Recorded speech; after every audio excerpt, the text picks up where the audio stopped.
आज के इस वीडियो में हम आपको कुछ ऐसे फल दिखाने जा रहे हैं, साथ ही कुछ पौधों के बारे में भी बताने जा रहे हैं। कुछ ऐसे फल के पौधे जिनका मौसम ना होते हुए भी वो फलने के लिए बिल्कुल मजबूर हो जाते हैं।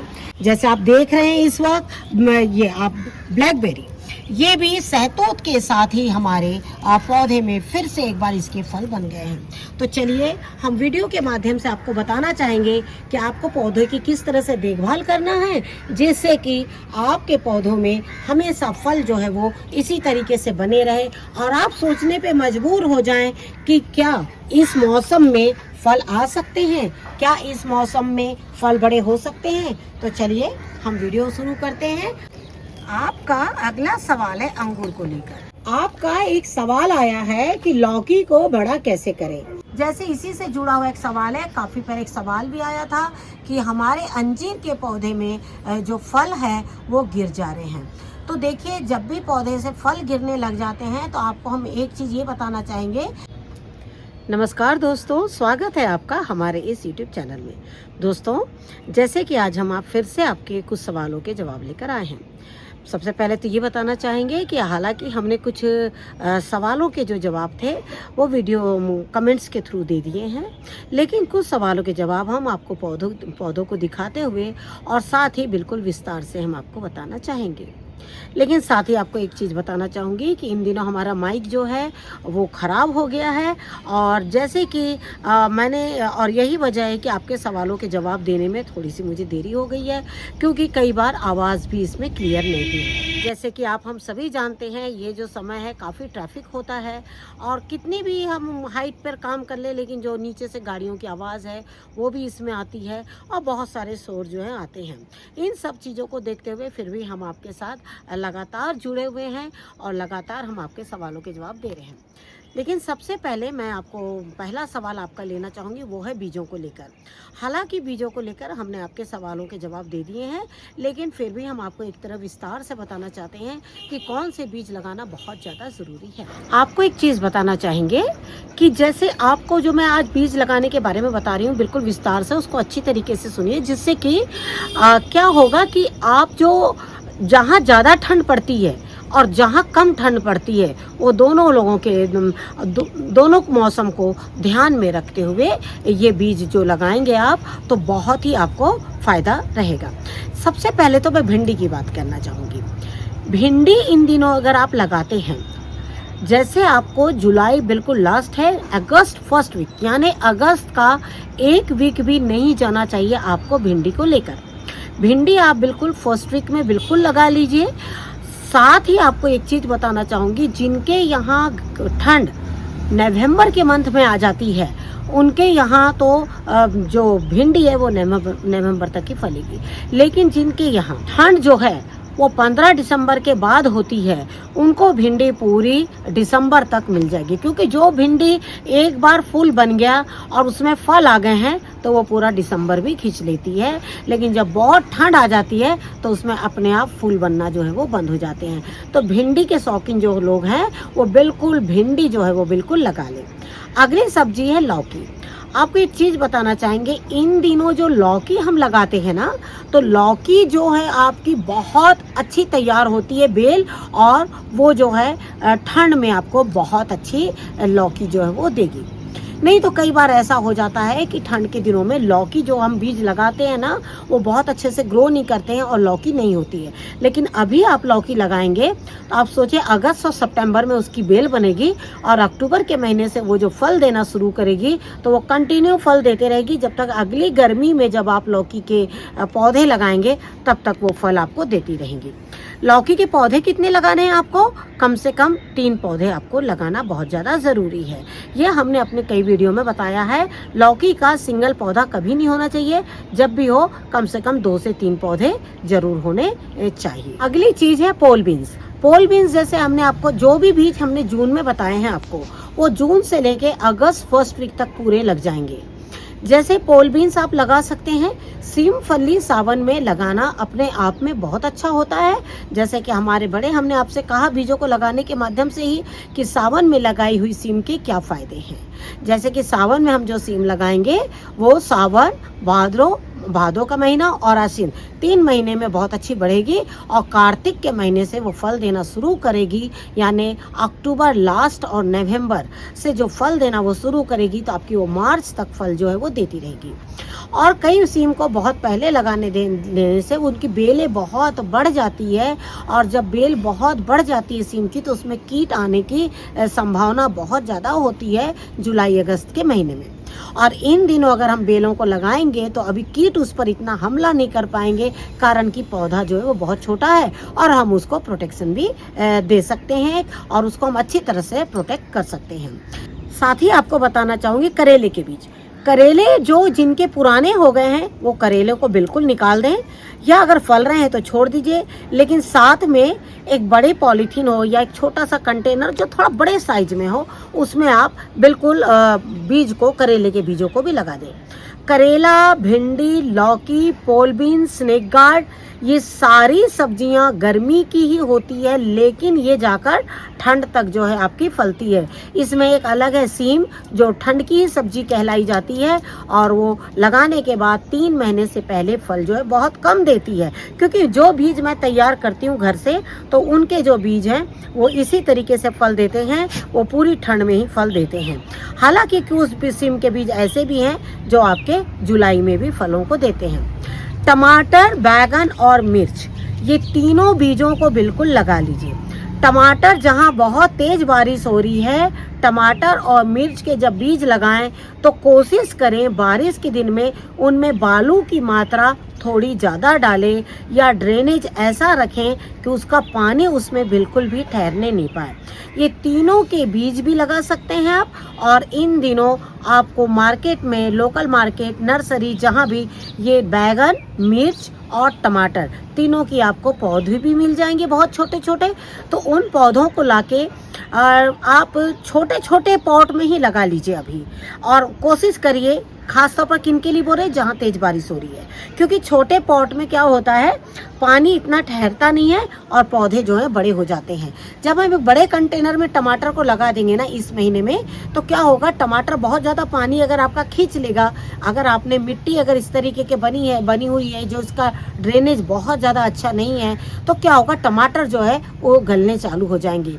क्योंकि अभी तो अगस्त है और सितंबर में भी कुछ दिनों तक के कई बार बारिश जो है वो आती है, और अगर लगातार 15 दिन बारिश आई तो बहुत है। जिस तरीके से हम लगातार बीजों को लगा रहे हैं, लेकिन हमारे यहाँ इस साल बारिश ने रिकॉर्ड ब्रेक कर दिया है, वो कंटिन्यू बरस रही है, और हमारे पौधे जो हैं वो बड़े नहीं हो पा रहे क्योंकि वो गल जा रहे हैं। अब अगला सवाल है आपका लौकी को लेकर, कि लौकी के पौधे में जो है वो कीट लग रहे हैं। लौकी अगर आपने लगा दी है तो लौकी को सबसे पहले तो एक नेट से कवर करिए। नेट कैसा होना चाहिए, जो मच्छरदानी हम लोग इस्तेमाल करते हैं ना, वो वाला नेट। उसमें पूरी धूप भी आती है, हवा भी जाती है, और कीट उसमें एक भी नहीं जा पाते हैं। मैंने इसी तरीके से लौकी के पौधों को बड़ा किया है, और मैंने कल ही के वीडियो में, 2 दिन पहले के ही वीडियो में आपको शायद लौकी के पौधे दिखाए हैं। कम से कम उसके अंदर उसके 15 सेंटीमीटर का लौकी का पौधा जब हो जाए तब उसे निकालिए और लगाइए, नहीं तो इन दिनों जो ऑरेंज कीट एक हमने आपको दिखाया था पौधे में, वो बहुत बड़ी मात्रा में होते हैं और वो पत्तों को बिल्कुल खा लेते हैं। पौधे नहीं मरेंगे, लेकिन वो पत्ते खाते जाएंगे, तो उससे क्या होगा, पौधे का ग्रोथ रुक जाएगा। तो इसीलिए आपको अब डेली हम जैसे उसमें राख डालेंगे, और छिड़काव तो बहुत छोटे पौधे में नहीं कर सकते, लेकिन राख डाल सकते हैं। राख डालेंगे, क्या होगा, बारिश आएगी, राख निकल जाएगी, फिर से वो कीट का हमला हो जाएगा। अगर आपके पास पुरानी मच्छरदानी है तो वो ले लीजिए, नहीं तो मार्केट में ना मच्छरदानी नेट के जो कपड़े वो भी मिलते हैं, तो कम से कम आप 1.5 से 2 मीटर लेंगे तो कुछ पौधे आपके कवर कर जाएंगे, और वो प्रति वर्ष आपको हर सीजन में काम आएंगे। मैं इसी तरह पुरानी मच्छरदानी से ही ढक कर और इन दिनों पौधों को बड़ा जो है वो करती हूँ। तो इस तरीके से आप भी करिए, आपका हर पौधा जो है वो अच्छा हो जाएगा। आपका एक और सवाल आया था जिसमें आपने पूछा हमसे कि हर प्लांट के लिए मिट्टी अलग होनी चाहिए क्या। मिट्टी कभी भी एक ही होती है। मिट्टी में आप अलग अलग चीज़ें अपनी सुविधा से डालते हैं। कोई पत्ते डालते हैं, कोई पवाल डालता है, कोई लकड़ी का भूसा डालता है, कोई राइस हस्क डालता है, मैंने ज़्यादातर गेहूं के और पवाल का मात्रा मैंने बहुत ज़्यादा अपने पौधों में ली है।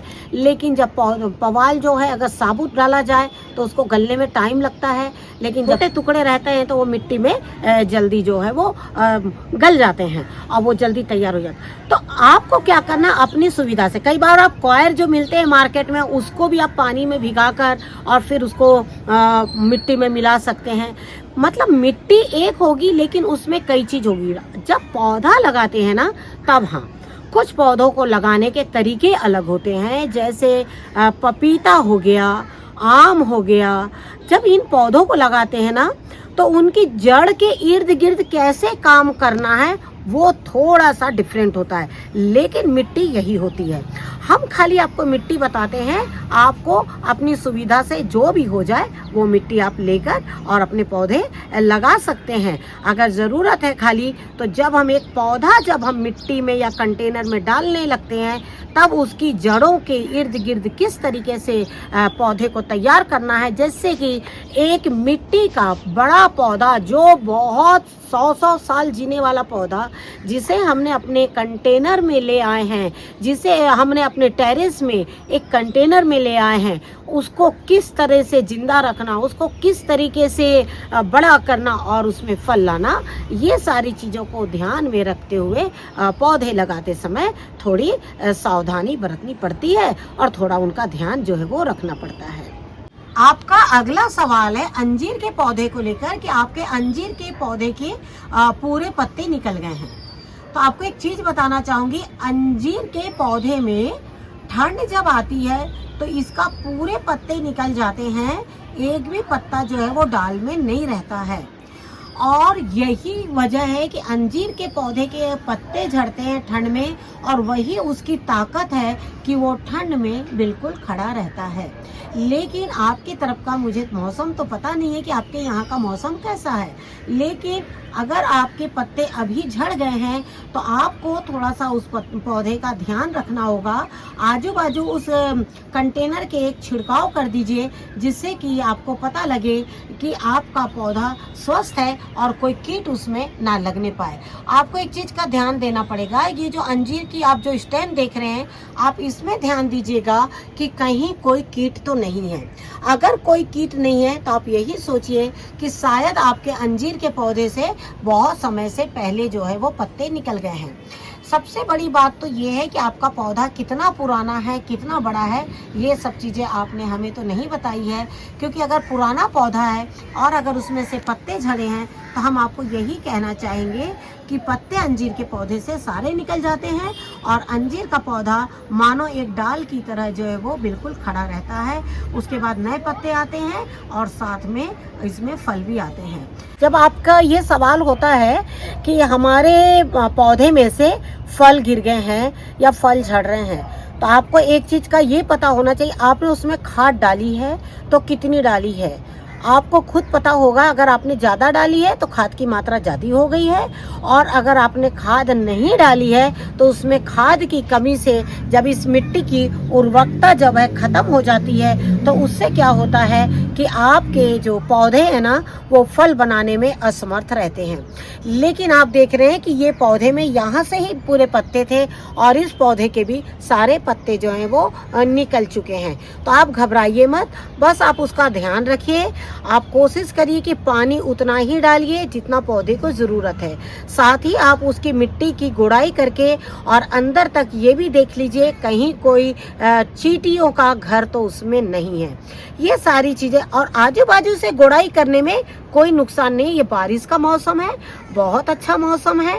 इन दिनों आप अपने कंटेनर, अगर छोटे कंटेनर में है तो उसको पूरा पलट कर उसको चेक भी आप कर सकते हैं और थोड़ी सी मिट्टी झाड़ कर उसकी और फिर से एक बार कंटेनर में आप डाल दीजिए। आपका पौधा जो है वो बहुत अच्छा फिर से हो जाएगा। और अंजीर के पौधे से पत्ते पूरे के पूरे निकलते हैं, ये हम आपको फिर से बताना चाहेंगे, लेकिन ज़्यादातर ये ठंड के सीजन में होता है। अब चलिए हम आपका अगला सवाल लेते हैं। आपका अगला सवाल है लौकी को लेकर कि लौकी को बड़ा कैसे करें। तो आपको एक चीज बताना चाहेंगे, जो पुराने पौधे हो जाते हैं उनमें तो लौकी जो है वो छोटी रहती है, लेकिन जब एक नया पौधा हम इस तरीके से लगाते हैं ना, तो उनमें लौकी जो है वो छोटी नहीं होनी चाहिए, क्योंकि पहली बार की मिट्टी जो है उसमें उर्वरकता की मात्रा बहुत ज़्यादा होती है और उससे क्या होता है, लौकी अच्छी होती है।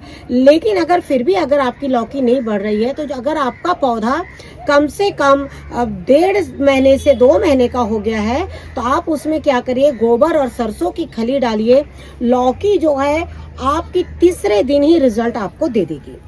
इस पर हमने बहुत से वीडियो शेयर किए हुए हैं लौकी को लेकर, कि लौकी जब प्लांट से आप निकाल लेते हैं और उसमें जब छोटी छोटी लौकियां लगी है, तो आपको उसमें कौन सी खाद जो डालना है। लेकिन साथ ही आपको एक चीज़ ये भी बताना चाहेंगे, जैसे अब ये इतना छोटा पौधा है, तो इसमें आपको जो है वो लौकी अभी खाद नहीं डालना है। कारण कि जब हम मिट्टी में खाद डालते हैं तो कुछ दिनों तक पौधे को थोड़ा बड़ा होने दिया जाए, उसके बाद उसमें खाद डालें। कम से कम ये पौधे जो है 1 से 1.5 सेंटीमीटर के हो जाएं, उसके बाद जब हम इसमें खाद डालेंगे तो क्या होगा कि पौधे के लिए बहुत अच्छा होगा। नहीं तो कई बार पौधों के जो ग्रोथ तो नहीं हो पाता और पत्ते उल्टे उसमें जो है वो पीले होने लगते हैं। तो आपको इस बात का ध्यान रखिएगा, जो पौधा आपके पास पुराना है उसमें आप कम से कम, जैसे हमने कहा 3 से 4 फुट का पौधा हो गया है, आप उसमें गोबर और सरसों खली डालिए। और उसको कैसे डालना है हमने कई वीडियो में शेयर किया है। उसको भिगा कर उसके पानी को आपको डालना है। आप देखिएगा 3 से 4 दिन में ही आपकी लौकी ही नहीं, भिंडी आप देख रहे हैं जैसे कि ये भिंडी भी काफ़ी अच्छी हो रही है। आप देखिए किस तरीके से, तो भिंडी, बैगन, लौकी, और खैर हम तो सभी में वही खाद डालते हैं, तो आप भी इस तरीके से खाद डालिए, पौधे बिल्कुल आपके अच्छे हो जाएंगे। आपका अगला सवाल है सहतूत को लेकर। आपको एक चीज बताना चाहेंगे, सहतूत के ऊपर जो आपके बार बार सवाल आ रहे हैं कि हमारे यहाँ सहतूत नहीं फल रहे हैं, तो आपको एक चीज बताना चाहूंगी। हमने कुछ दिनों पहले जो सहतूत का वीडियो शेयर किया है रिपोर्टिंग का, तो आप उसको देखकर समझ सकते हैं कि आपका पौधा कैसा है, आपका कंटेनर कैसा है। तो उस तरीके से आप उस वीडियो को देखकर और सहतूत पर आप काम कर सकते हैं। लेकिन आपको एक चीज़ ये भी बताना चाहूँगी, अपने पौधे की जानकारी जैसे हमें रहती है, और ये पौधा मेरा जनवरी से जैसे फल देता है और उसके बाद अब तक ये लगातार फल मुझे दे रहे हैं। अब शायद इनके पत्ते जो हैं वो कुछ झड़ने वाले हो रहे हैं, तो मुझे लगता है, लेकिन अभी भी हम कई सहतूत की हार्वेस्टिंग लेंगे। अभी भी पौधों में काफ़ी सहतूत लगे हुए हैं हमारे, और वो लगातार एक के बाद एक जो है इसी तरीके से पक रहे हैं। तो आप वो वीडियो देखिए और उसके अनुसार आप अनुभव अपना खुद देखिए कि आपका पौधा कैसा है, आपका कंटेनर कैसा है, और फिर उस पर आप जो है वो काम करिए, तो आपके भी सहतूत के पौधे जो है वो काफ़ी अच्छे हो जाएंगे। आपका जैसे सवाल है कि अंगूर को मीठा कैसे किया जाए, तो आपको एक चीज़ बताना मैं चाहूँगी कि देखिए, हम आप सभी मिलकर पौधों में सिर्फ एक काम कर सकते हैं, और उसके बाद रिजल्ट जो है मीठे होंगे या खट्टे होंगे ये बहुत मुश्किल होता है बताना। जैसे हमने आपको बताया कि हम लोग कितनी भी खाद डाल लें, कुछ भी कर लें, लेकिन कुछ पौधे ऐसे ही होते हैं जिनमें जो अंगूर है वो थोड़े खट्टे आते हैं। लेकिन आपको क्या करना है, इसी तरीके से उसे बार बार जो है केले की खाद डालते रहिए, और अंगूर के पौधों की डालों में हल्दी का छिड़काव जो है वो बिल्कुल करते रहिए। समय समय पर इसमें हल्दी का छिड़काव करिए, जिससे कि काफ़ी मदद मिलती है अंगूर को आने में, और केले की खाद का बिल्कुल इस्तेमाल करते रहिए। गोबर की खाद डालना बिल्कुल कंपलसरी है, लेकिन अगर आप गोबर की खाद नहीं डालते हैं तो वर्मी कंपोस्ट डालिए। कंपोस्ट खाद का मतलब है चाहे वो पत्तों से तैयार करी हुई है, चाहे वो भूसे से तैयार करी हुई है, चाहे वो भूसा किसी भी चीज़ का हो, इस तरह अंगूर के पौधों में इस तरह का कंपोस्ट डालना भी बहुत फायदेमंद होता है। और आप हो सके तो अगली खाद जो डालिए वो एक ऐसा कंपोस्ट तैयार करिए जो पत्तों द्वारा हो या भूसों द्वारा हो, और साथ में उसमें गोबर की खाद जरूर हो। तो इस तरह की खाद आप डालिएगा, तो हो सकता है एक समय जो है उसके अंगूर काफ़ी मीठे और अच्छे हो जाएंगे। जैसे हमें ये तो नहीं पता है कि ये पौधा कौन से महीने में फल देता है, लेकिन लास्ट ईयर भी इसने इसी महीने में फल दिए थे, और इस साल भी इसने इसी महीने में जो है वो फल दिए हैं। क्योंकि आजकल जिस तरह ग्राफ्टिंग के पौधे आते हैं, इसका अनुमान लगाना बहुत मुश्किल है। अंगूर के पौधे में ज़्यादा से ज़्यादा आप केले के खाद का इस्तेमाल किया करिए। केले की खाद आपको कैसे इस्तेमाल करना है, वो कई तरीके हैं। या तो आप केले के छिलकों को सुखा लीजिए, या तो फिर उसको पानी में डाल लीजिए। इसमें समय समय पर आपको केले के छिलके की खाद डालना है। जैसे आपने केले के छिलके का इस्तेमाल किया, हमने केलों को पूरा पल्प के साथ इस पौधे में इस्तेमाल किया था। हम जल्द ही वीडियो शेयर करेंगे, लेकिन थोड़ा टाइम लगेगा, जैसे कि हमारे यहाँ का मौसम अभी बहुत ज़्यादा अच्छा नहीं है। जैसे ही मौसम सुधरेगा हम आपको बताएंगे कि इसमें किस तरीके से आपको केले की खाद का इस्तेमाल जो है वो करना है। साथ ही केले के छिलकों का भी इस्तेमाल कैसे करना है। अंगूर के पौधे को इस तरह की खाद से अंगूर के पौधों में काफ़ी फ़ायदा होता है। साथ ही जो बेल की खाद हमने आप लोगों को बताई थी, बेल की खाद भी आप इसी तरीके से अपने पौधे में डालिए। कब डालिएगा बेल के पौधे में? जैसे कि आप देख रहे हैं इस वक्त हमारे पौधे में अंगूर आए हुए हैं। अब हम क्या करेंगे, इसमें कुछ बेल की खाद जो है डालेंगे, साथ ही केले की भी खाद डालेंगे। तो जैसे कि आपने देखा कि हमने वीडियो के माध्यम से आप लोगों को छोटी सी जानकारी दी। हम आपसे यही कहना चाहेंगे, अपने पौधों पर सिर्फ छोटी छोटी खाद, जिस तरीके से कंपोस्ट खाद तैयार करिए। कंपोस्ट खाद के साथ साथ में कुछ गोबर की खाद होना बहुत ज़्यादा ज़रूरी है। केले की खाद अपने आप में ही बहुत अच्छी है। साथ ही में हमने हाल ही में एक वीडियो शेयर किया था, जिसमें हमने आपको मोरिंगा के पत्तों की जानकारी दी थी। हम आप लोग से यही कहना चाहेंगे, ये बहुत अच्छा मौसम है, अपने गार्डन में एक मोरिंगा का पौधा ज़रूर लगाइए। अपने खाने के लिए अगर मोरिंगा इस्तेमाल करते हैं तो बहुत अच्छी बात है, और नहीं तो कम से कम अपने पौधों के लिए एक अच्छा कंपोस्ट, एक अच्छी खाद तैयार करने के लिए आप पौधों को बिल्कुल लगाइए। और आशा करती हूँ आपको आज का ये वीडियो ज़रूर पसंद आएगा। वीडियो पसंद आए तो उसे लाइक और शेयर ज़रूर कीजिए। Thank you very much. नमस्कार, जय हिंद, जय भारत।